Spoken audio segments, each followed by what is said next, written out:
तारक मेहता का उल्टा चश्मा शो की नींव है गोकुलधाम सोसाइटी, जहां सब मिलजुल के हंसी खुशी रहते हैं।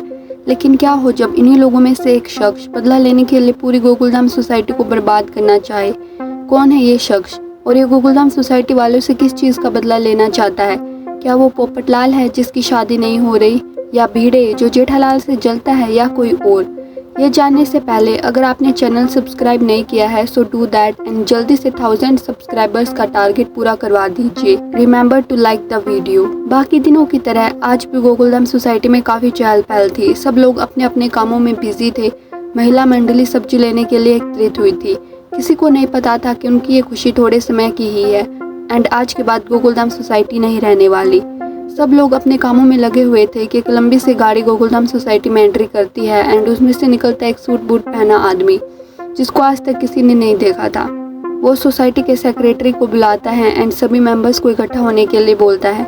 जैसे ही भिड़े और बाकी सब लोग आते हैं वो भिड़े को कोर्ट का नोटिस दे देता है एंड कहता है कि गोकुलधाम सोसाइटी इलीगल जमीन पे बनाई गई है जिसको गवर्नमेंट से ग्लोबल वेंचर्स के मालिक ने एक्वायर कर लिया है एंड अब गोकुलधाम सोसाइटी की जगह एक शॉपिंग मॉल बनेगा।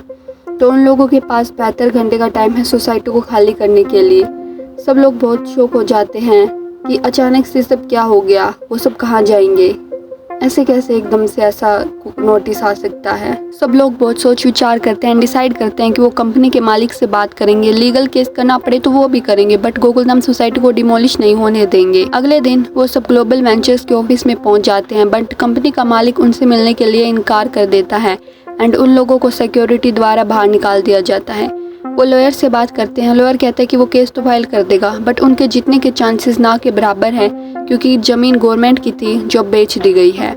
जेठालाल, तारक, भिड़े, सोडी सब दुखी हो जाते हैं। वो सोचते हैं कि अब उनका क्या होगा और पोपट तो अभी आउट ऑफ स्टेशन है, उसे इस बात कैसे बताएंगे।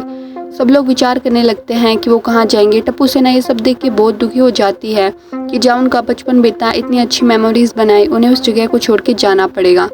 टप्पू सेना कोई जुगाड़ लगा के कंपनी के मालिक को कन्विंस करने की सोचती है। टप्पू सारा दिन कंपनी के बाहर खड़ा होकर मालिक का इंतजार करता है क्योंकि उसे भी अंदर नहीं जाने दिया जाता। जैसे कंपनी का मालिक बाहर आता है टप्पू उसको देखकर शॉक हो जाता है क्योंकि वो और कोई नहीं बल्कि टप्पू सेना का मेंबर पिंकू ही था। वो पिंकू के पास जाता है बट पिंकू कहता है कि कोर्ट में मिलते हैं कल।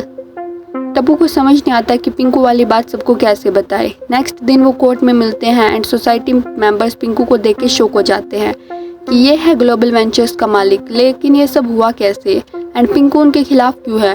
पिंकू केस जीत जाता है एंड गोकुलधाम सोसाइटी जाता है उसको डिमोलिश करवाने। सभी गोकुलधाम मेंबर्स आगे हट जाते हैं एंड पिंकू से पूछते हैं कि उसने ये सब क्यों किया, क्यों वो उस जगह उन लोगों को बर्बाद करना चाहता है जिनके साथ वो बड़ा हुआ। टप्पू सेना पिंकू को उनकी मेमोरीज की याद दिलाने लग जाती है। पिंकू को गुस्सा आ जाता है। वो कहता है कि ये सब उसने बदला लेने के लिए किया है। वो भी उन लोगों को महसूस कराना चाहता था कि कैसा लगता है जब कोई अपना ही धोखा देता है। सब लोग कंफ्यूज हो जाते हैं। पिंकू से पूछते हैं कि उन्होंने उसे कब धोखा दिया। पिंकू कहते हैं कि उसके parents mister and Mrs Godari बहुत बड़े साइंटिस्ट थे। ड्यू टू सिक्योरिटी रीजंस उन्हें बार बार जगह चेंज करनी पड़ती थी। जब वो गोकुलधाम सोसाइटी में शिफ्ट हुए तब सब मेंबर्स ने उनको बहुत प्यार दिया। वो एक बहुत बड़े प्रोजेक्ट पे काम कर रहे थे जो था zero emission energy source develop करना। पिंकू की सेफ्टी के लिए वो अपने दादा के साथ रहता था, इसलिए उन्हें पता ही नहीं था कि मिस्टर एंड मिसेस गोदारी का कोई बेटा भी है। जब वो प्रोजेक्ट कंप्लीट हुआ तो तारक, जेठालाल और भिड़े ने मिलकर वो प्रोजेक्ट फाइल चोरी करके चाइना को बेच दी, जिसकी वजह से पिंकू के पेरेंट्स को गवर्नमेंट ने बैन कर दिया एंड उनको देशद्रोही करार दिया गया। सजा के डर और अपनी बेगुनाही साबित करने के लिए उसके पेरेंट्स देश छोड़ के भाग गए बट रास्ते में उनका प्लेन क्रैश हो गया और वो एज ए देशद्रोही ही इस दुनिया से चले गए। जेठालाल और बाकी सब कहते हैं कि उन्होंने कोई फाइल चोरी नहीं की है और ना किसी को बेची है। वो कैसे चाइना को फाइल बेच सकते हैं। पिंकू कहता है कि तुम सब झूठे हो, मेरे दादाजी ने मुझे सब बता दिया। उसके पेरेंट्स के जाने के बाद उसके दादा की भी हालत खराब हो गई और वो भी इस दुनिया से चल बसे।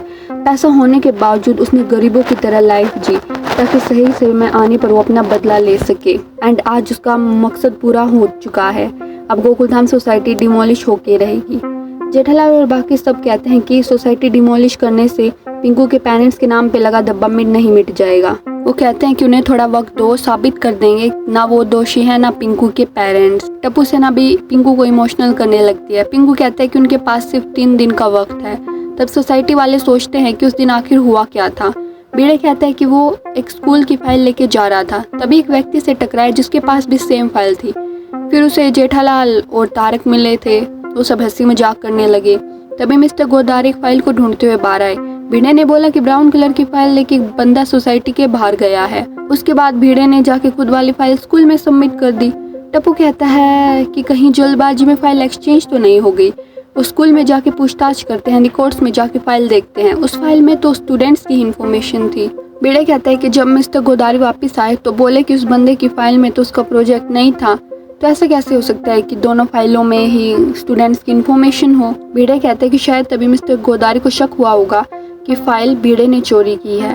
वो सीसीटीवी चेक करते हैं इतने साल पुरानी। तब एक आदमी वो फाइल स्कूल से लेके गया था। वो उस आदमी की इन्फॉर्मेशन निकलवाते हैं। पता चलता है कि वो सहाय कंपनीज का मालिक है। उसने ही प्रोजेक्ट चोरी करके चाइना को बेचा है। टप्पू सेना जुगाड़ लगा के उसे सच बुलवाने की कोशिश करती है। वो उसको डरा के सच बुलवा लेते हैं एंड रिकॉर्ड कर लेते हैं। वो रिकॉर्ड पिंकू को और पुलिस को दिखाया जाता है, सुनाया जाता है। मिस्टर सहाय को अरेस्ट कर लिया जाता है एंड पिंकू के पेरेंट्स पे से देशद्रोही होने का टैग हट जाता है। पिंकू अपने पेरेंट्स के लिए खुश हो जाता है, बट वो अंदर से टूट जाता है। कितने साल जिस मकसद के लिए जिया वो तो बस एक गलत फहमी थी। सोसाइटी वाले और टप्पू सेना उसको मिलके संभालते हैं। वो सोसाइटी को डिमोलिश करने के प्लान के लिए उनसे माफ़ी मांगता है एंड कहता है कि वो हमेशा हमेशा के लिए उन सब लोगों से दूर चला जाएगा। सोसाइटी वाले उसे बहुत मनाने की कोशिश करते हैं, बट आज के बाद पिंकू कभी उनकी लाइफ में दखल अंदाजी नहीं करेगा एंड वो हमेशा हमेशा के लिए सोसाइटी को छोड़ के चला जाता है।